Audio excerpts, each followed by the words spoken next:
नमस्कार साथियों, Suryanagari unique law classes के यूट्यूब चैनल पर मैं डॉक्टर उर्मिला राठी आपका हार्दिक स्वागत अभिनंदन करती हूँ। बात करें आज हम लोग इंडियन कॉन्ट्रैक्ट एक्ट की। इंडियन कॉन्ट्रैक्ट एक्ट एक ऐसा एक्ट है जो आपको सभी हायर जुडिशरी में मिलेगा, एज वेल एज आपको सभी लोअर जुडिशरी में भी मिलेगा। साथ ही साथ जैसे कि अभी आज मैंने देखा CBI APP का जो सिलेबस है उसमें भी कॉन्ट्रैक्ट एक्ट आता है, ठीक है। तो कॉन्ट्रैक्ट एक्ट आजकल तो ADPO में भी आने लग गया, APO में भी आने लग गया, तो कॉन्ट्रैक्ट एक्ट हर जगह आपको दिखेगा। उसके साथ आपको LLB के अंदर भी कॉन्ट्रैक्ट फर्स्ट और कॉन्ट्रैक्ट सेकंड पढ़ने को मिलता है। और कॉन्ट्रैक्ट एक्ट की एक अच्छी क्वालिटी है यदि क्वेश्चन आपको समझ में आ गया तो पक्का सही, नहीं समझ में आया तो पक्का गलत। हाल ही में राजस्थान जुडिशरी का एग्जाम हुआ, कॉन्ट्रैक्ट एक्ट के 2 क्वेश्चन थे और अच्छे क्वेश्चन थे, दोनों डिलीट हो गए। क्यों डिलीट हो गए? फॉर द एरर बाय या मिस्टेक बाय हाई कोर्ट। उनके एरर की मिस्टेक से बच्चों के 2 नंबर नुकसान हो गए। तो ये कॉन्ट्रैक्ट एक्ट है क्या, इसके बारे में आप समझते हैं, सीखते हैं इसको पढ़ना कैसे और कैसे आप कॉन्ट्रैक्ट एक्ट को रट सकते हैं। मुझे याद है मेरे पास एक स्टूडेंट हुआ करती थी, उसको कॉन्ट्रैक्ट एक्ट के सारे इलिस्ट्रेशन तक याद थे। उसको देख के मैं मोटिवेट हुई, अरे ऐसे याद कर सकता, हम भी कर सकते हैं। आप जब हायर जुडिशरी का एग्जाम देने जाओगे तो कॉन्ट्रैक्ट एक्ट के अंदर कम से कम आपके पास 10 नंबर के क्वेश्चन आते हैं। अभी हाल ही में राजस्थान ADG का एग्जाम हुआ था, उसके पेपर सेकंड के अंदर कॉन्ट्रैक्ट एक्ट से 4 क्वेश्चन आए। बहुत बड़ा अमाउंट है, 4 क्वेश्चन कम नहीं होते। 4 इसके आ गए, 6 हिंदू लॉ के आ गए, 2 मुस्लिम लॉ के आ गए। अगर आप ना सेलेक्टेड भी पढ़ के जाते हो तो भी आप सेलेक्ट हो सकते हो।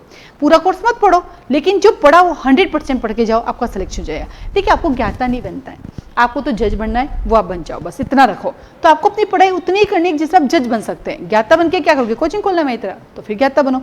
आपको नौकरी करनी है, जज बनना है, तो आपको सेलेक्टेड पढ़ना पड़ेगा, कम पढ़ना पड़ेगा, और जो पढ़ा उसको बार बार पढ़ना पड़ेगा। तो हम बात करते हैं इंडियन कॉन्ट्रैक्ट एक्ट की। पहला प्री का क्वेश्चन आता है कि इंडियन कॉन्ट्रैक्ट एक्ट की नेचर कैसी है। क्या सवाल पूछा मैंने? इंडियन कॉन्ट्रैक्ट एक्ट की नेचर कैसी? नेचर का मतलब ये कैसा लॉ है।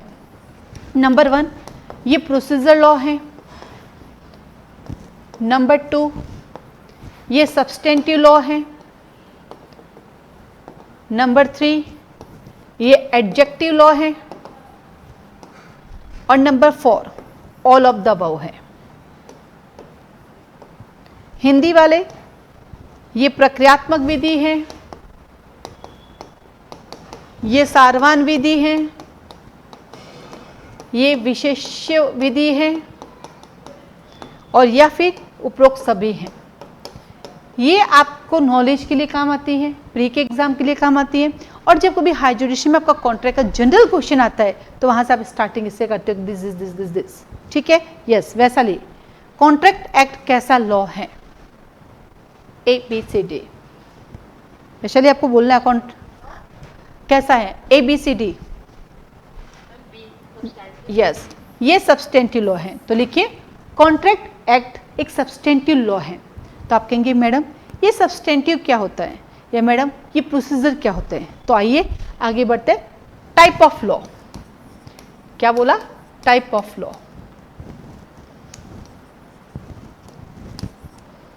लॉ कितने टाइप के होते हैं? तो मैं कहती हूं लॉ 2 टाइप के होते हैं। एक होता है आपका सब्सटेंटिव लॉ और दूसरा होता है आपका प्रोसीजर लॉ।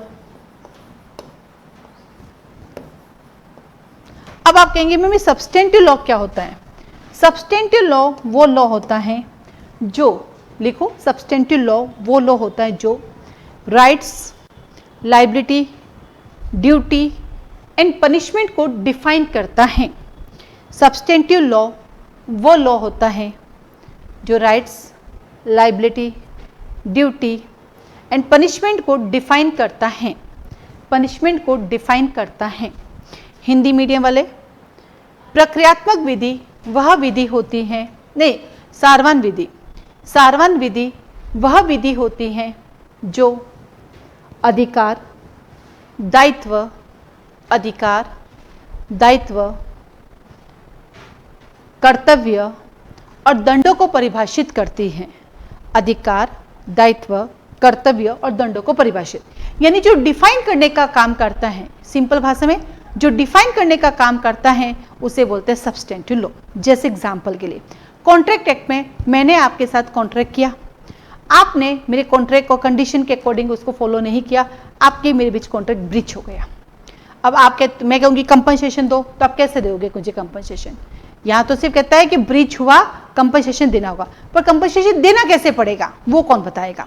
CPC। इसका मतलब सब्सटेंटिव लॉ सिर्फ चीजें डिफाइन करता है, तो उसे बोलते हैं सब्सटेंटिव लॉ। जैसे कि इंडियन कॉन्ट्रैक्ट एक्ट एक सब्सटेंटिव लॉ है, TP एक्ट एक सब्सटेंटिव लॉ है, जैसे कि आपकी BNS भारतीय न्याय संहिता यानी IPC ये एक सब्सटेंटिव लॉ है, क्योंकि ये डिफाइन करने का काम करती है। जब भी आपके कॉन्ट्रैक्ट और TP में कोई तरह का ब्रीच होता है, डिस्प्यूट होता है, तो आप भागे भागे कहाँ जाते हो? CPC के पास। तो ये लीजिए, जब भी आप BNS में कोई ऑफेंस करते हो, IPC में कोई ऑफेंस करते हो, तो आप भागे भागे कहाँ जाते हो? CRPC के पास, BNSS के पास। कहाँ जाते हो? CRPC के पास। और कहाँ जाते हो? BNSS के पास जाते हो। ठीक है, चले गए यहाँ पर आप। अब यहाँ पे आपके पास सवाल आया कि मुझे इनके पास जाना है, तो ये कैसे लॉ है? ये प्रोसीजर लॉ है। प्रोसीजर लॉ का काम क्या है? प्रोसीजर लॉ का काम है सब्सटेंटिव लॉ को एनफोर्स करना। तो आइए चलते हैं प्रोसीजर लॉ। लिखो, प्रोसीजर लॉ वो लॉ होते हैं जो सब्सटेंटिव लॉ को एनफोर्स करते हैं। प्रोसीजर लॉ वो लॉ होते हैं जो सब्सटेंटिव लॉ को एनफोर्स करते हैं। क्या करते हैं? सब्सटेंटिव लॉ को एनफोर्स, यानी वो जो सब्सटेंटिव लॉ में आप जो भी काम करोगे उसको लागू करवाने का काम करता है। और वो कौन करता है? यदि कॉन्ट्रैक्ट एक्ट में ब्रीच हुआ तो CPC करवाएगी, यदि आपने IPC या BNS के अंदर को ऑफेंस करोगे तो CRPC या BNSS कराएगी। इसका मतलब प्रोसीजर लॉ भी हमारे पास दो तरह के होते हैं, एक सिविल के प्रोसीजर लॉ और एक क्रिमिनल के प्रोसीजर लॉ। तो क्या लिखा आपने? प्रोसीजर लॉ वो लॉ होते हैं, प्रोसीजर लॉ वो लॉ होते हैं जो सब्सटेंटिव लॉ को एनफोर्स करते हैं। अभी कौन से हैं? अगर सिविल का ब्रीच होता है जैसे कॉन्ट्रैक्ट TP का, तो हम जाते हैं CPC के पास, और क्रिमिनल का होता है तो हम जाते हैं BNSS, जिसको पहले हम CRPC कहते थे। ओके, अब सिविल में और कौन कौन से प्रोसेस? CPC तो सबको पता है, और कौन कौन से प्रोसीजर लॉ हैं? तो आइए, जब आपका सूट लगाते हो तो क्या चाहिए होता है? सबूत चाहिए होता है। तो आया आपके पास भारतीय साक्ष्य अधिनियम यानी इंडियन एविडेंस एक्ट। फिर लिमिटेशन पीरियड निकला तो नहीं, तो लिमिटेशन एक्ट जो है हमारा वो भी। फिर कहता है स्पेसिफिक परफॉर्मेंस होगा या नहीं, यानी SRA भी आ जाता है। तो सिविल में हमारे पास 4 प्रोसीजर लॉ हैं। एक हमारा कौन है? CPC। दूसरा हमारा कौन है? सबूत देने के लिए किसकी जरूरत पड़ती? भारतीय साक्ष्य अधिनियम की। तीसरा कौन है? लिमिटेशन पार्ट तो नहीं हुआ, लिमिटेशन देखना पड़ेगा, तो लिमिटेशन एक्ट की। और चौथा पड़ता है क्या स्पेसिफिक परफॉर्मेंस होगा या नहीं होगा कॉन्ट्रैक्ट का, तो SRA। यानी सिविल में हमारे पास 4 प्रोसीजर लॉ हैं, CPC, भारतीय साक्ष्य अधिनियम, तीसरा SRA, चौथा लिमिटेशन। और क्रिमिनल में हमारे पास कितने प्रोसीजर लॉ है? सिर्फ 2 ही है। कौन कौन से? एक तो हमारा BNSS और दूसरा हमारा BSA यानी इंडियन एविडेंस एक्ट। तो याद रखना, क्रिमिनल में 2 ही प्रोसीजर लॉ होते हैं, सिविल में 4। अब आपने एक चीज कॉमन देखी, क्या? सबूत, प्रूफ। सिविल मैटर में भी प्रूफ चाहिए आपको और क्रिमिनल मैटर में भी प्रूफ चाहिए। क्या कहा? सिविल मैटर में भी प्रूफ चाहिए और क्रिमिनल मैटर में प्रूफ चाहिए। इसका मतलब भारतीय साक्ष्य अधिनियम, इंडियन एविडेंस एक्ट कॉमन है। अब जब आप यूपी का एग्जाम देने जाते हो तो प्रोसीजर लॉ में इंडियन एविडेंस एक्ट अलग आता है, बिहार का देने जाते हो तो प्रोसीजर लॉ में इंडियन एविडेंस एक्ट अलग आता है, छत्तीसगढ़ का देने जाते हो तो क्रिमिनल मैटर में इंडियन एविडेंस एक्ट को लेते हैं। राजस्थान एक ऐसा बढ़िया स्टेट है कि जब आप एग्जाम देने जाते हो, चाहे ADJ का एग्जाम दो चाहे लोअर जुडिशरी का, वहां पे इंडियन एविडेंस एक्ट 2 पार्ट्स में आता है, सिविल में भी आता है, क्रिमिनल में। तो सबसे अच्छे मार्क्स मिलते हैं यहाँ पर कि आपको एक इंडियन एविडेंस एक्ट पढ़ना है और 2-2 जगह आपको मुनाफा मिल जाता है उसका, बाकी सब जगह तो अकेला ही आता है वो। ठीक है, तो इसलिए भारतीय साक्ष्य अधिनियम जो है वो हमें सिविल और क्रिमिनल दोनों में चाहिए। क्लियर? तो अब इस सब से क्या पता चला कि इंडियन कॉन्ट्रैक्ट एक्ट में जब हम कॉन्ट्रैक्ट करते हैं और कॉन्ट्रैक्ट हमारा ब्रीच होता है तो ब्रीच होने पे हम कहाँ जाएंगे? ब्रीच होने पर भागे भाग हम CPC के पास जाएंगे। CPC कहेंगे अच्छा तेरा कॉन्ट्रैक्ट ब्रीच हुआ है तो कोज ऑफ एक्शन कब रेज हुआ है? उस कोज ऑफ एक्शन से क्या तुम 3 साल के अंदर आए क्या? तो आपको देखो बात तो एक शब्द निकला कि इंडियन कॉन्ट्रैक्ट एक्ट में कहीं पर भी ब्रीच होता है तो ब्रीच हो रहा है उस दिन कोज ऑफ एक्शन रेज होता है और उस दिन से 3 साल के अंदर आपको केस करना है। तो पूरे कॉन्ट्रैक्ट एक्ट के अंदर लिमिटेशन पीरियड कितना है? 3 साल। तो जब CPC के पास आओगे तो CPC क्या देखेगी? भैया लिमिटेशन पीरियड बांट तो नहीं है, वो लिमिटेशन एक्ट देखेगी। नंबर 2, क्या इसका स्पेसिफिक परफॉर्मेंस हो सकता है?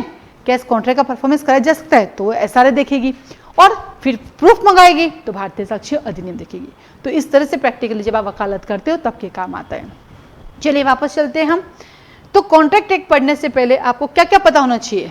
आपको लिमिटेशन पता होना चाहिए, आपको SRA पता होना चाहिए, ये सब चीज़ें आपको पता होनी चाहिए। अब चलते हैं इसके बाद कि भैया ये कहता क्या है, तो आइए देखते हैं क्या कहता है। मेरा नाम द इंडियन कॉन्ट्रैक्ट एक्ट 1872 हूँ, इसके साथ इसका एक भाई भी था, इंडियन एविडेंस एक्ट 1872, बट आखिर भाई भाई बिछड़ ही जाते हैं और 2023 में भारतीय साक्षर अधिनियम हट गया यहाँ से, नहीं तो दोनों एक जैसे थे 1872 के, पता आपको, और दोनों ही 1 सितंबर 1872 को अप्लाई हुए थे। ये कितनी बड़ी बात है। ओके, देन आता है आपके पास एक्ट नंबर, यहाँ पे आज लिखो एक्ट नंबर, और इसका एक्ट नंबर कितना है 9। अब इसका एक्ट नंबर कैसे याद करोगे, हर कानून का अपना एक्ट नंबर, इसको कैसे याद करोगे, इसकी भी ट्रिक है मेरे पास, इधर आओ बताती हूँ। 7 और 2 कितने होते हैं 9, ये 9 है, क्योंकि ऐसे कितने एक्ट नंबर याद करोगे भाई, एक एक्ट थोड़ी पढ़ना है। मैं तो जैसे 75 एक्ट में 75 एक्ट पढ़ाती हूँ, पूरे इंडिया के हर स्टेट के एक्ट पढ़ाती हूँ, लोकल माइनर, तो 75 एक्ट कैसे याद करूँगी। जैसे कि एक एग्जाम्पल देती हूँ, याद आया मुझे, जैसे कि ये है हमारा लिमिटेशन एक्ट, ठीक है, इसका ईयर है 1963। अब इसका एक्ट नंबर कैसे याद किया 36। अब याद थोड़ी किया, ये तो बस दिमाग लगा लिया। ठीक वैसे हमारे पास है SRA, तो ऐसे क्लास से पढ़ाती रहती हूँ ना कि भैया कैसे याद करें, तो हम तरीके ढूंढते रहते हैं। अब इसको मैंने उल्टा कर दिया तो क्या बन गया, तो उल्टा किया तो 36 बन गया, तो 36 तो बनेगा नहीं क्योंकि तो उसका है। तो मैंने क्या किया, तो मैंने उसको उल्टा करने से पहले एक काम किया, इन दोनों में एक एक ऐड कर दिया। अब ये 4 बन गया, ये 7 बन गया। अब जाके चेक कर लो, उसका 47 है। ऐसे याद करने पड़ते हैं, क्योंकि नहीं तो याद होगा नहीं, इतने सारे कैसे याद करोगे। याद करने के लिए आपको ट्रिक करनी पड़ेगी ना। फिर आता है आपके पास, ये तो गया 47। अब एक और चीज बता दो, बताओ तो याद कर लेते। एक आपने रजिस्ट्रेशन एक्ट सुना होगा, रजिस्ट्रेशन एक्ट 1908, वो है ना CPC के साथ है, जैसे CPC 1908 की वो है, इसका एक्ट नंबर 8 दूनी 16 हो गए। तो ऐसे बहुत सारे एक्ट, तो कभी भी एक्ट नंबर याद करो ना ऐसे ट्रिक से करो, नहीं तो रटने की जरूरत नहीं पड़ेगी, नहीं तो आपको रटना पड़ेगा। अब ये एक्ट नंबर क्या होता है ये भी सीख लो। एक्ट नंबर, हम लोगों की क्लास में अटेंडेंस होती है, स्कूल जाते हैं, कॉलेज जाते हैं तो नंबरिंग होती है, ठीक वैसे ही पूरे साल भर में हजारों कानून बनते हैं, सैकड़ों कानून बनते हैं। अब उनके ईयर तो क्या होगा 1872 सारे 1872 है। तो हमारा कानून चलता है सेक्शन से, तो उसका जिस दिन सिग्नेचर होता है जिस नंबर पे, वो नंबरिंग लग जाता है। तो इसलिए इसका एक्ट नंबर, इसका सिग्नेचर वो 9 नंबर पे 1872 में, तो इसका 9। जैसे भी ये तो चलो बहुत पुराने, हम भी पैदा नहीं हुए, हम आज की बात करते हैं BNS, BNSS, BSA। तो BNS को याद कर लो 47 है, नहीं 45, सॉरी BNS का 45 याद कर लो। क्यों, क्योंकि IPC भी 45 ही थी, तो मैंने उसको ऐसे याद किया 45। फिर BNS को प्रोसीड करूँ करता BNSS तो 46, और फिर उसके लिए सबूत लाओ 47। तो ये देखो, मतलब आप सोचो 2023 में कितने कानून बने कि इस बड़े बड़े कानूनों का नंबर 45, 46, 47 पे आया। पर इससे हमारे लिए क्या फायदा हुआ, हमारे लिए ये फायदा हुआ कि जो भारतीय न्याय संहिता है वो IPC वाली रह गई, तो हमें याद करना ईजी हो गया। ठीक है, तो एक्ट नंबर का मतलब एक साल में बहुत सारे कानून बनते हैं, जो नंबरिंग होती है उसको एक्ट नंबर कहते हैं। अब आपके मन में आएगा क्या मैडम इसका क्वेश्चन आता है, बिल्कुल, क्योंकि आप एक चीज देखना, एग्जाम का कोई पैटर्न नहीं होता है, वो कुछ भी पूछ लेते हैं। राजस्थान ADG के अंदर जब वो कॉन्स्टिट्यूशन के आर्टिकल 366 में रेल की डेफिनेशन पूछ सकते हैं, किसकी, रेल, ट्रेन की डेफिनेशन पूछ सकते हैं, तो कुछ भी कर सकते हैं। तो एग्जाम होता है, इसे तो एग्जाम कहते हैं, इसलिए हर चीज आपको पता होनी चाहिए। आगे बढ़ते हैं। अब इंडियन कॉन्ट्रैक्ट एक्ट की नेचर कैसी है, सिविल नेचर है। सिविल नेचर में कैसा लॉ है, सब्सटेंटिव लॉ है। कितने चैप्टर है इसके अंदर, अब इस चैप्टर में हो गई गड़बड़ ये हो गई बेटा कि हम अगर कॉन्ट्रैक्ट एक्ट को देखें तो इसका चैप्टर नंबर 7 भी रिपील है और चैप्टर नंबर 11 भी रिपील है। अगर हम ये कहते हैं कि 11 है तो पीछे वाला रिपील है, हम कहते हैं 10 है तो 7 को भी काउंट कर रहे हैं ना, इसका मतलब जो अंदर उसको काउंट कर रहे हैं। इसलिए ये बहुत बड़ा लेकुना है कि एग्जाम अगर कभी इसका चैप्टर पूछते हैं तो बड़ा ये होगा कि उस दिन क्वेश्चन का आंसर क्या माना जाएगा उसी दिन पता चलेगा। तो एग्जिस्टिंग चैप्टर इसके 10 हैं और सेक्शन इसके 238 है, बट एक्चुअल में देखा जाए तो ड्राफ्टिंग के अकॉर्डिंग इसके अंदर टोटल चैप्टर 11 है और 266 इसके अंदर सेक्शन है। ठीक है, सेकेंड आता है इसका कमेंसमेंट कब हुआ, 1 सितंबर 1872 को। और आज क्या है वैशाली, कितना बड़ा सरप्राइज है दीपंती, आज 1 सितंबर है। मतलब ऐसा कभी अपने अनुमान भी नहीं लगाया कि हम 1 सितंबर को ही ये कॉन्ट्रैक्ट एक्ट पढ़ेंगे। आज इसका जन्मदिन है, पहले इसके साथ इसका भाई भी था, चला बिछड़ गया बेचारा। तो 1 सितंबर 1872 आज के दिन हुआ था। अब यहाँ तो कोई कमेंसमेंट डेट, अब सिग्नेचर की डेट भी पूछ लेते एग्जाम में, तो ये हमारी 25 अप्रैल, कितनी है हमारी 25 अप्रैल है। और एक्सटेंड का इसका होल ऑफ इंडिया में हुआ। इसका एक्सटेंड होल ऑफ इंडिया में कब हुआ, तो ये आप सबको पता है कि 31 अक्टूबर 2019 को हुआ।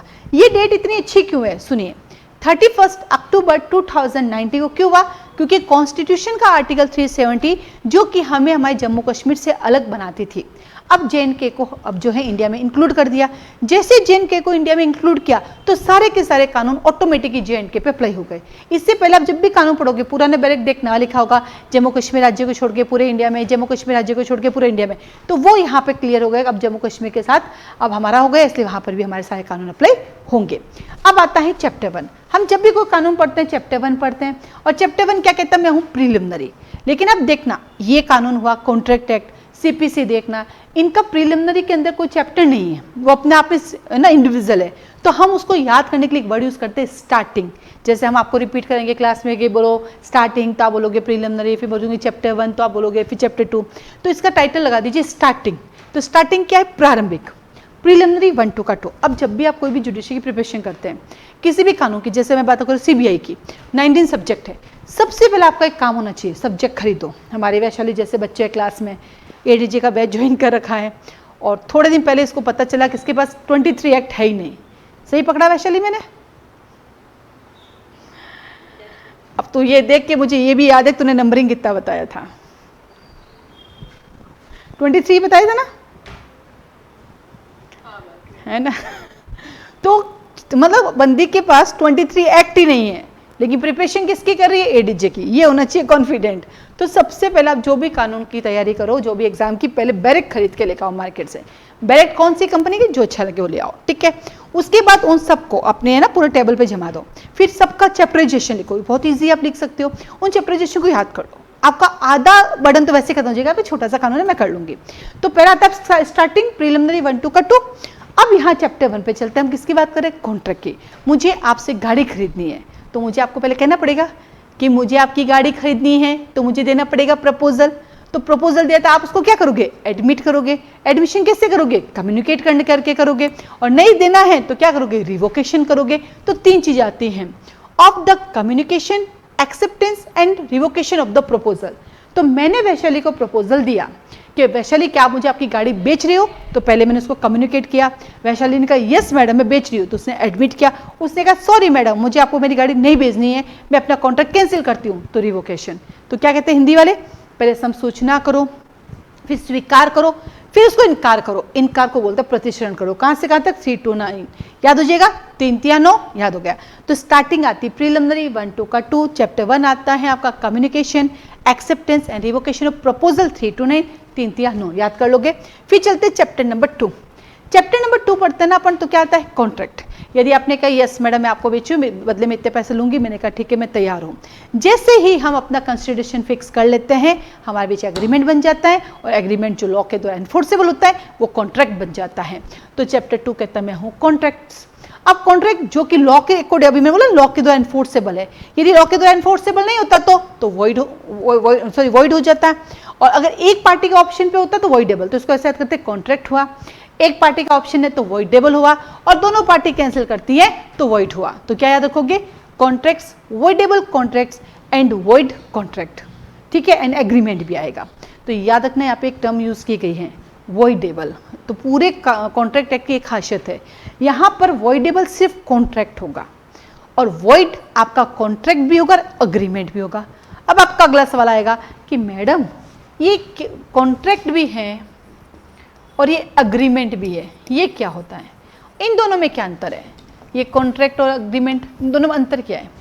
अंतर हर चीज़ का नहीं होता है, क्योंकि एक हमारे पास होता है प्लेंट, ठीक है, और एक हमारे पास होता है सूट। इसको बोलते हैं वाद पत्र, और इसको बोलते हैं वाद, इसको बोलते हैं करार, इसको बोलते हैं संविदा। तो अंतर क्या हुआ भैया, एक दूसरे का स्टेज है। जैसे कि पहले आप प्लान तैयार करते हो, एक वकील साहब जो है अपने क्लाइंट का क्या करता है, प्लान तैयार करता है, वाद पत्र बनाता है, ये है कि ये है कि ये है कि ये है कि, फिर वकील साहब क्या करते हैं, उस प्लान को लेकर कोर्ट के पास ले जाते हैं, कोर्ट प्लान को देख के एक्सेप्ट करती है और उस पर नंबरिंग डालती है, वो सूट बन जाता है। यानी प्लान का सेकंड स्टेज क्या है, सूट। ठीक वैसे ही जब हम दो पार्टी एक दूसरे से अग्रीमेंट कर देते हैं और वो अग्रीमेंट जो हमने किया, अग्रीमेंट दो तरह के होते हैं बेटा, जैसे कि एक अग्रीमेंट है कि मैडम, नहीं अभी हाल ही में केस भी आया मेरे पास कि एक जने ने कहा कि मैं तुझे जज बना दूंगी, मैं इतने पैसे लूंगी। उसने कहा ठीक है, तो क्या की कि यस मैं तुम्हें जज बना दूंगी, मैं इतने पैसे लूंगी। हो गया उनके बीच एग्रीमेंट। क्या वो एनफोर्सेबल है? नहीं। क्यों? क्योंकि वो एग्रीमेंट सेक्शन 23 के अकॉर्डिंग वॉइड है। ठीक है, तो एग्रीमेंट टू तरह से तो कहता है कि वो एग्रीमेंट जो कि सेक्शन नंबर 23 में आता है, 24 में आता है, 25, 26, 27, 28, 29, 30 में आता है, वो एग्रीमेंट एनफोर्सेबल नहीं है, तो एग्रीमेंट कॉन्ट्रैक्ट नहीं है। तो इसका मतलब अग्रीमेंट लीगल भी हो सकता है, इलीगल भी हो सकता है, लेकिन जो एग्रीमेंट लॉ के द्वारा एनफोर्सेबल होंगे वही कॉन्ट्रैक्ट बनेंगे। तो अंतर नहीं है, एक का सेकंड स्टेज कॉन्ट्रैक्ट है। तो अग्रीमेंट फर्स्ट स्टेज होता है और कॉन्ट्रैक्ट सेकंड, और अग्रीमेंट ही कॉन्ट्रैक्ट बनते हैं जब वो लॉ के द्वारा एनफोर्सेबल हो जाते हैं। ठीक है, तो यहाँ पे अभी भी मैंने आपसे बताया कि भैया यहाँ कॉन्ट्रैक्ट पढ़ेंगे, वॉइडेबल कॉन्ट्रैक्ट पढ़ेंगे एंड वॉइड अग्रीमेंट पढ़ेंगे अपन। तो यहाँ पे आता है आपके पास वॉइड अग्रीमेंट भी है, तो लिख लीजिए आप कई साइड में कि जो वॉइड जो है वो कॉन्ट्रैक्ट भी हो सकता है और वॉइड जो है वो अग्रीमेंट भी हो सकता है, लेकिन वॉइडेबल ओनली कॉन्ट्रैक्ट होगा। इस पूरे कानून में अग्रीमेंट कहीं पर भी वॉइडेबल नहीं होगा। और वॉइडेबल शब्द का मतलब क्या है? एक पार्टी के ऑप्शन पर। अब आपको एक बात बताती हूँ, वॉइड और वॉइडेबल है जो वर्ड हमने पढ़े, ये आपके लिए पुराने नहीं है, मतलब नए नहीं है, पुराने हैं। कैसे? क्योंकि आप हिंदू मैरिज एक्ट में वॉइड एंड वॉइडेबल मैरिज पढ़ते हो ना, तो वहां से आपको पता चलता है कि वॉइड मैरिज क्या होती है, वॉइडेबल। ठीक वही दो वर्ड यहाँ पे यूज किए गए। तो पहला आता है आपके पास स्टार्टिंग, जो बात करता है प्रीलिमिनरी की 1, 2 का 2। चैप्टर 2 कहता है कि मैंने आपको कम्युनिकेट किया, आपने एक्सेप्ट किया और आपने रिवोकेशन किया प्रपोजल का। चैप्टर नंबर आपका 2 कहता है contracts, voidable contract and void agreement, जो बात करता है 10 to 30। देखो इसको याद करना भी इजी है, 3 या 9, 10 या 30 दोनों याद हो गए। अब आता है, ये तो हो गया आपके पास सिंपल।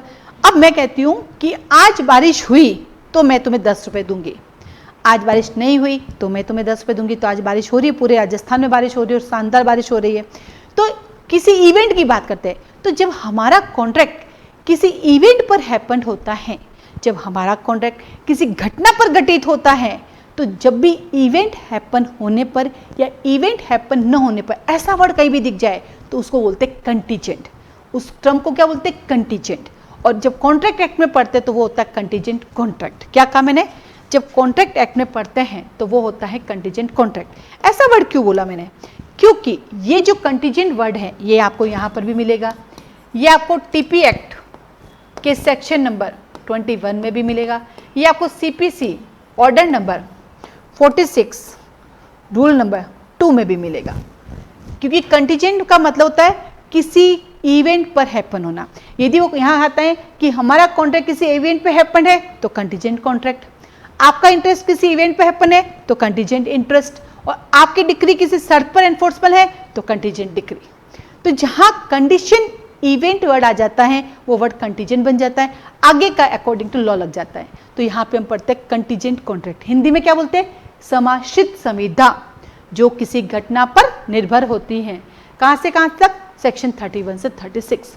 तो स्टार्टिंग प्रीलिमिनरी आती है, फिर मैं आपको कम्युनिकेट करती हूँ, फिर हमारा contract, voidable contract and void agreement होता है, और फिर शर्त घटना के साथ कॉन्ट्रैक्ट, तो कंटीजेंट कॉन्ट्रैक्ट हो जाता है।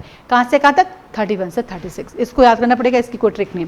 3 या 9 हो गए, 10 या 30 हो गए, पर 31 से 36 याद ही करना पड़ेगा, क्योंकि हर जगह ट्रिक काम नहीं आती है। देन आता है चैप्टर नंबर 4। तो वापस चलते हैं। तो पहला कहता है मैं आपका प्रीलिमिनरी हूँ, तो दूसरा कहता है कि मैंने आपको कम्युनिकेट किया, मैंने आपका एक्सेप्टेंस किया, रिवोकेशन किया। तो चैप्टर 2 कहता है मैं आपका कॉन्ट्रैक्ट हूँ, मैं आपका वॉइडेबल कॉन्ट्रैक्ट और वॉइड अग्रीमेंट हूँ। तो चैप्टर 3 कहता है मैं कंटीजेंट कॉन्ट्रैक्ट हूँ। तो चैप्टर 4 कहता है भैया अब आपका कॉन्ट्रैक्ट हो गया, आइए परफॉर्मेंस कर लेते हैं।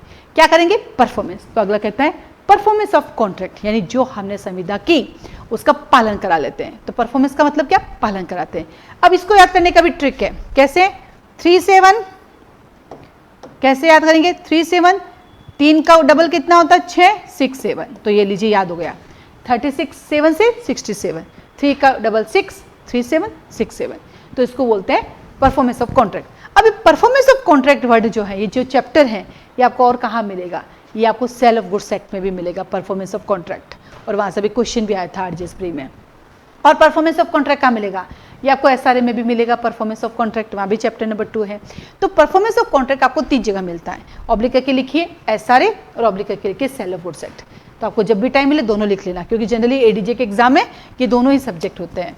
अब तो आरजेएस में भी तीनों ही हैं, sale of goods act and आपके पास आता है आपका एसआरए।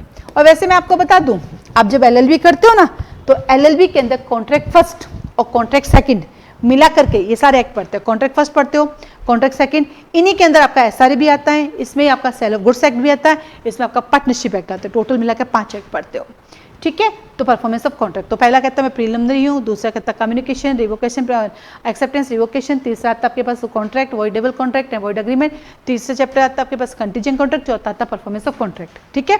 37 से 67, एक पार्टी कहती है मैं परफॉर्मेंस करूंगी, दूसरी कहती है मैं तो नहीं करूं, यानी एक पार्टी पर निर्भर है आपका कॉन्ट्रैक्ट। बाकी कॉन्ट्रैक्ट दोनों पार्टी में होता है, लेकिन एक पार्टी पर कैसे बताती हूँ। आप रास्ते से जा रहे थे, आपने देखा एक महिला का एक्सीडेंट हो रखा था, आपने उस महिला को उठाया, हॉस्पिटल लेके गए, उसका ट्रीटमेंट कराया, आपने पैसे दिए, सब कुछ हो गया, वो ठीक हो गई, आपने उससे पैसे वापस मांगे। वो कहती किसने कहा मुझे उठा के ले जाने के लिए, किसने कहा मेरा ट्रीटमेंट कराने के लिए, वो ऐसा नहीं कह सकती, क्योंकि यहाँ पे आपने, क्योंकि फ्री सेवा कौन करेगा, कोई नहीं करेगा। तो जब एक तरफा प्यार होता है, ठीक वैसे एक तरफा का कॉन्ट्रैक्ट होता है, उसे बोलते हैं आधा कॉन्ट्रैक्ट, अर्ध संविदा, यानी क्वाजी कॉन्ट्रैक्ट।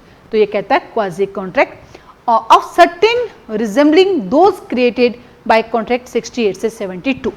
ये 68 से 72 वाला है ना परफॉर्मा, ये हमने सीपीसी में भी पढ़ते हैं। सीपीसी जब पढ़ोगे ना एग्जीक्यूशन, तो वहाँ पर भी 68 से 72 आता है, वो रिपील होता है। अब ऐसे जो कुछ ऐसे हेड्स होते हैं जो बड़े अच्छे होते हैं, वो कहीं ना कहीं याद हो जाते हैं। अब इस क्वाजी कॉन्ट्रैक्ट का एक और एग्जाम्पल आया, जैसे मैंने कहा एक तरफा प्यार की बात की, ठीक वैसे आप किसी के बेनिफिट के लिए कोई काम करते हो। जैसे मान लीजिए आपका भाई है, वो मेंटली डिसेबल है, उसकी वाइफ है, उसके बच्चे हैं, आपने उसके बच्चों की पढ़ाई के लिए पैसे दिए, तो आप उनकी प्रॉपर्टी से रिकवर कर सकते हैं, क्योंकि आपने अपनी ड्यूटी निभाई, तो आपको वापस पेमेंट मिल गया। लेकिन आप अपने भाई के बच्चे को जुआ खेलने के लिए पैसे देते हो, जुआ खेलने के लिए वो हार जाता है, सट्टे में पैसा हार जाता है, तो उसकी रिकवरी नहीं होगी। तो यानी उनके बेनिफिट के लिए होना चाहिए, ना कि लॉस के लिए होना चाहिए। तो ये आपका क्वाजी कॉन्ट्रैक्ट है। अब देखो हमारे पास सिंपल कॉन्ट्रैक्ट भी आ गया, हमारे पास क्वाजी कॉन्ट्रैक्ट भी आ गया, हमारे पास कंटीजेंट कॉन्ट्रैक्ट भी आया। अब हमारा कॉन्ट्रैक्ट ब्रीच हो गया, तो सजा भी मिलेगी। तो अगला कहता है ब्रीच ऑफ कॉन्ट्रैक्ट, कहां से कहां तक, 73 से 75।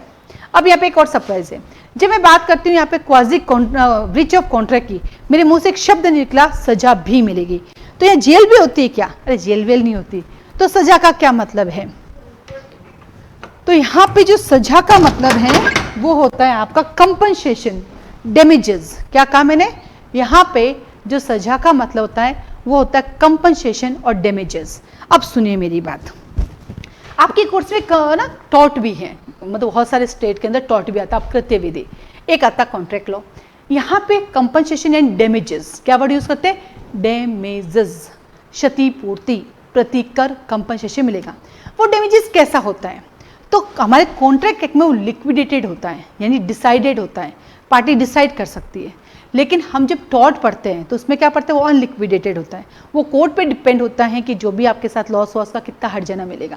लेकिन यहाँ तो पार्टी है, पार्टी के आपस में कॉन्ट्रैक्ट हुआ, ब्रीच हुआ, उसको डिसाइड किया जा सकता है। तो जो कंपनसेशन या जो डैमेजेस डिसाइडेड हो सकते हैं उसे क्या बोलते हैं, उसे बोलते हैं लिक्विडेटेड कॉन्ट्रैक्ट ना डैमेजेस। तो ये हमारी लिक्विडेटेड डैमेजेस है। ये क्यों बताया, क्योंकि कॉन्ट्रैक्ट एक्ट नेट के एग्जाम में भी आता है, कॉन्ट्रैक्ट एक्ट क्लेट के एग्जाम में भी आता है ना। तो यूजीसी नेट करते हो, क्लेट करते हो, सेट करते हो, पीएचडी का एंट्रेंस एग्जाम देते हो, वहाँ सब भी आता है। और ये लिक्विडेट और जो है और अनलिक्विडेटेड है, ये वहाँ पे एग्जाम आता है, जुडिशरी में नहीं आता है। लेकिन ये सब जुड़ा हुआ तो सबसे जुड़ा हुआ है, तो वहाँ पर भी इसको यूज किया जा सकता है। तो आया ब्रीच ऑफ कॉन्ट्रैक्ट। अब ये ब्रीच ऑफ कॉन्ट्रैक्ट वर्ड है, ये एक और कानून में देखने को मिलता है। कौन सा कानून है जहाँ पे breach of contract word use किया गया है, जैसे यहाँ पे किया गया है, ब्रीच ऑफ कॉन्ट्रैक्ट होने पर आपको मिलेगी, ठीक ऐसा ही ब्रीच ऑफ कॉन्ट्रैक्ट का एक और चैप्टर देखने को मिलता है। तो लिखो सेल ऑफ गुड्स एक्ट में, कहाँ पढ़ते हो, सेल ऑफ गुड्स एक्ट में। तो सेल ऑफ गुड्स एक्ट के देखो 2 चैप्टर यहाँ पे कॉमन है। एक तो आपका आता है किसके बारे में, एक आता है सेल ऑफ गुड्स एक्ट का परफॉर्मेंस ऑफ कॉन्ट्रैक्ट के बारे में, और एक आता है आपके ब्रीच ऑफ कॉन्ट्रैक्ट के बारे में, ठीक है। यहाँ पे आपका चैप्टर ना कॉन्ट्रैक्ट एक्ट पार्ट 1 खत्म होता है। जब आप कॉलेज में होते हो तो आपके पास कॉन्ट्रैक्ट एक्ट पार्ट 1 होता है, तो कॉन्ट्रैक्ट एक्ट जो पार्ट 1 है वो यहीं पर होता है और यहाँ खत्म हो जाता है। फिर आपका कॉन्ट्रैक्ट एक्ट पार्ट 2 हो जाता है, लेकिन जुडिशरी के लिए क्या पार्ट 1 क्या पार्ट 2 सभी पढ़ना होता है। आगे चलते हैं चैप्टर नंबर 7 की तरफ। चैप्टर 7 यहाँ से रिपील हो गया, इसका नाम था sale of goods act, sale of goods, जो कि कहाँ से कहाँ तक था 76 से 123। ये यहाँ से उड़ा और एक नया कानून क्रिएट हो गया। कब हुआ? 1930 में, और अब उसका नाम हो गया सेल ऑफ गुड्स एक्ट 1930, जो कि राजस्थान एडीजे में भी है, राजस्थान लोअर जुडिशरी में भी है, और कहाँ पे आपको देखने को मिलेगा? दिल्ली में भी देखने को मिलेगा, बिहार में भी देखने को मिलेगा, यूपी में भी यूपी में तो सारे ही कानून हैं देखने को मिलेगा। तो बहुत सारे ऐसे हैं हायर जुडिशरी, लोअर जुडिशरी, जहाँ पे आपको सेल ऑफ गुड्स एक्ट भी देखने को मिलता है। सबसे इजी है। अभी हमारे राजस्थान जुडिशरी के अंदर पता नहीं इनको इतना अच्छा लगा, हर थोड़ी देर बाद देखो तो सेल ऑफ गुड्स का सवाल दिख रहा था, बड़ा अच्छा लगा उन लोगों को, और उसमें भी अच्छा है। अभी राजस्थान एडीजी के अंदर भी मेन के अंदर अच्छे क्वेश्चन आए थे इसके। तो क्या हुआ? Chapter number 7 repeal. तो स्टार्टिंग प्रीलिमिनरी है। चैप्टर 1 क्या बात करता है? कम्युनिकेशन की, आपके एक्सेप्टेंस की और रिवोकेशन की। चैप्टर नंबर 2 बात करता है कॉन्ट्रैक्ट की, वॉइडेबल कॉन्ट्रैक्ट, वॉइड कॉन्ट्रैक्ट की, नहीं वॉइडेबल कॉन्ट्रैक्ट की, वॉइड अग्रीमेंट की। चैप्टर नंबर 3 कहता है मैं कंटीजेंट कॉन्ट्रैक्ट हूँ। चैप्टर 4 कहता है परफॉर्मेंस करा लो। 5 कहता है क्वाजी कॉन्ट्रैक्ट, 6 कहता है ब्रीच हो गया, 7 कहता है बेच दे क्या सामान, तो सेल ऑफ गुड्स एक्ट चला गया यहाँ से। अब आता है चैप्टर नंबर 8। चैप्टर 8 में जब जाओगे ना, एक है ना अजीब सा है, क्योंकि अभी तक जो अपन ने पढ़ा ना वो रोज हमारे जीवन में होता है कॉन्ट्रैक्ट एक्ट वाला, और रोज हम पढ़ते हैं, वो हमें अच्छा लगता है। चैप्टर 2 भी डेली हमारे जीवन में होता है, बट ये वर्ड्स हम यूज नहीं करते, क्योंकि जमाना 1872 का था। आज हम तो सिंपल सी बात करते हैं, भाई मेरा डैमेज किया, ले ले मेरे लॉस कंप्लीट कर। तो अब हम लॉस और बेनिफिट पे आ गए, हम डैमेज वर्ड पे आ गए, हम इंडेमनिटी और गारंटी शब्द भूल गए। तो क्या बात करता है? इंडेमनिटी हिंदी में बोलते क्षतिपूर्ति, मेरी क्षतिपूर्ति कीजिए भाई, ये तो फिर भी ठीक है। अब गारंटी, आप कहते क्या गारंटी है मैडम, अब जज बना दोगी क्या? मैंने कहा भैया मेरे अगले पल जीने की गारंटी नहीं, तो तेरे को जज बना की गारंटी कहाँ दूं मैं? तो ये गारंटी तो अपने आज तक बड़ी गारंटी वर्ड यूज किया है। ये गारंटी कुछ और भी है, क्या है? इधर आओ। इसको हिंदी में बोलते हैं बेटा प्रत्याभूति। अब आपको लगेगा मैडम ये क्या है, कभी सुना आपने कि एक प्रत्याभूति शब्द? प्रत्याभूति है मेरे हिसाब से हिंदी में प्रत्याभूति, यस प्रत्याभूति शब्द है। ये गारंटी है। एक प्रतिभूत शब्द भी होता है जिसको बोलते हैं श्योरिटी, और प्रत्याभूति देता है सिक्योरिटी। ये जो हिंदी मीडियम वाला अपने साथ बड़ी दिक्कत है, यहाँ गारंटी को प्रत्याभूति कहा। आप पढ़ना BNSS, वहाँ सिक्योरिटी को बोलते हैं प्रत्याभूति, तो बच्चा कई बार कंफ्यूज हो जाता है, क्योंकि अपने लिए तो गारंटी का मतलब क्या क्या गारंटी है, तो यह गारंटी का वही मतलब है। कैसे बताती हूँ? इंडेमनिटी का मतलब होता है कि आप मेरा सामान लेकर गए, सामान लेके गए, तो ये दीपंती मेरी 2 व्हीलर लेके जाती है और आगे जाके एक बैंक के अंदर चली जाती है और गाड़ी बाहर पार करेगी। ऑब्वियसली जब दीपंती बैंक के अंदर जाएगी तो गाड़ी कहाँ होगी? ऑब्वियस बैंक के बाहर होगी, अंदर लेके तो नहीं जा सकती। बाहर जो है 2 गाय लड़ रही थी और गाड़ी को ऊपर गिर गई, गाड़ी गिर गई और डैमेज हो गई। डैमेज हो गई, वो वापस मेरे पास आती है, लो मिला मैम आपकी गाड़ी। मैंने कहा ए भाई, मैंने तो मेरी गाड़ी एकदम नई नकोड़ दी, ये तो क्या लेकर आई है? उसने कहा मैडम मैं तो अंदर की, this is the act of God, 2 गाय लड़ते हुए आई, मैंने जानबूझ के तो नहीं तोड़ा। तो क्या यहाँ पे वो कंपनसेशन देगी कि नहीं देगी? देगी, क्योंकि जब आप किसी से कोई सामान लेकर जाते हो तो जैसा सामान आपने लिया वैसा रिटर्न करना पड़ेगा। यदि उसमें कुछ भी होगा आपकी वजह से या किसी और की वजह से भी, जब तक वो आपके पोजीशन में है तो आपको सामने वाले को करना पड़ेगा damages, that is a indemnity, क्षतिपूर्ति देनी पड़ेगी। अब आता गारंटी। गारंटी क्या है? ये हमारी जनता आती है, बोलती मैडम मुझे 2 लाख रुपए उधार चाहिए। मैंने कहा भाई मैं तुम्हें जानती नहीं हूँ, काहे के 2 लाख रुपए दो, मैं नहीं देती। जन्नत कहता है मैडम प्लीज दे दीजिए, अर्जेंट है, आप कहो मैं जिससे कहलवा दूं। मैंने कहा भाई कहलवा दे। तो वो सुनील सर को लेकर आती है कि ये आए, सुनील सर कहते हैं मैं आपको गारंटी देता हूँ उर्मिला मैम, आप जन्नत को पैसे दे दीजिए। उन्होंने मुझे क्या दी? गारंटी। उन्होंने क्या की? प्रत्याभूति, यानी सिक्योरिटी दी कि यदि ये नहीं देगी तो मैं आपको पे करूंगा, इसे कहते हैं गारंटी। तो जब 2 लोगों के बीच कॉन्ट्रैक्ट होता है तो तीसरा जो गारंटी देता है दैट इज कॉल्ड गारंटी। तो बातों बातों में क्या समझ में आया कि इंडेमनिटी के अंदर, कॉन्ट्रैक्ट के अंदर 2 लोग होते हैं, जबकि गारंटी के कॉन्ट्रैक्ट में कितने होते हैं? 3 लोग होते हैं। तो कहां से कहां तक पढ़ेंगे? 124 से 147। जैसे भी थोड़ी देर पहले मेरे मुंह से एक शब्द निकला, कुछ ऐसे टाइटल से हेड्स होते हैं जो मुझे अच्छे लगते हैं, जैसे 68 से 72, तो मैंने कहा CPC में भी ऐसा है। ठीक वैसे ही 124 से 147 नंबर हम सबकी जिंदगी का अहम नंबर है। क्यों? क्योंकि हम सब लॉ फील्ड के हैं, और हम जब कॉन्स्टिट्यूशन पढ़ते हैं तो आर्टिकल 124 से 147 हम सबकी जिंदगी का अहम हिस्सा है, और वो है हमारा सुप्रीम कोर्ट। क्योंकि जब हम एडीजे की तैयारी करते हैं तो सपना देखते हैं भैया टाइम पे सिलेक्शन हो जाए, सुप्रीम कोर्ट जज बनेंगे। जब हम लोअर जुडिशरी की प्रिपरेशन करते हैं तो रहता है 21 से 23 की उम्र में सिलेक्शन हो जाए ताकि इतने प्रमोशन ले कि हम सुप्रीम कोर्ट जज बने। तो है ना हमारी ज़िंदगी का अहम हिस्सा। तो आया 124 से 147। देन आता है आपके पास बेलमेंट। अब मैं आपको देखो, ये भी हम रोज करते हैं पर यूज़ नहीं करते। बेलमेंट नाम क्या है? बेलमेंट हिंदी में बोलते हैं उपनिधान। हिंदी में क्या बोलेंगे बेटा? उपनिधान। अब मैं आपको बताती हूँ हमारे जीवन में इस बेलमेंट का ट्रांजैक्शन रोज होता है, बट हमें ये पता नहीं उसको बेलमेंट कहते हैं। कैसे बताती हूँ। आपके घर में शादी है तो आप क्या करोगे? घर में डेकोरेशन। आप क्या करोगे? खाना बनाने के लिए सामान लेके आओगे। तो डेकोरेशन ही इवेंट का जो सामान लाते हो, खाना बनाने के जो सामान लाते हो, फिर 2 दिन शादी में रखते हो सामान और 2 दिन बाद रिटर्न करके उसका किराया दे देते हो। ये जो ट्रांजेक्शन है इसे बोलते हैं बेलमेंट करना। हम ये ट्रांजेक्शन करते हैं, हम क्या कहते हैं? किराए पर लेकर आ जाएंगे। क्या बोलते हैं रूटीन भाषा में? किराए पर आ जाएगा। तो सब 2 दिन के किराए में ले आएंगे इतना पैसा। वो जो किराए में लाके, किराया तो क्या होता है? देखा जाए तो किराया क्या है? बस का किराया, टैक्सी का किराया, उसको हम भाड़ा बोलने लग गए। मकान का किराया, उसको भाड़ा बोलने लग गए। इसको उपनिधान को हमने किराया बना दिया। ये ट्रांजेक्शन जो होते हैं जब आप अपने पर्पस के लिए कोई गुड्स लेकर आते हो, उसे यूज करते हो, पर्पस कंप्लीट होने के बाद रिटर्न करते हो और उसको उसका कंसिडरेशन देते हो, दैट इज कॉल्ड बेलमेंट। कहाँ से कहाँ तक? 148 से 181। और देन आता है चैप्टर नंबर 10 एजेंसी। आप कहते हो ना मैंने एजेंसी बनाई, मेरे पास एजेंट है, चलो एजेंसी बनाते हैं, बिजनेस शुरू करते हैं। तो एक हम बनाते हैं बेटा पार्टनरशिप फर्म। पार्टनरशिप फर्म में क्या होता है कि हम सब इक्वल राइट रखते हैं और इक्वल लाइबिलिटीज रखते हैं और इक्वल ड्यूटीज रखते हैं।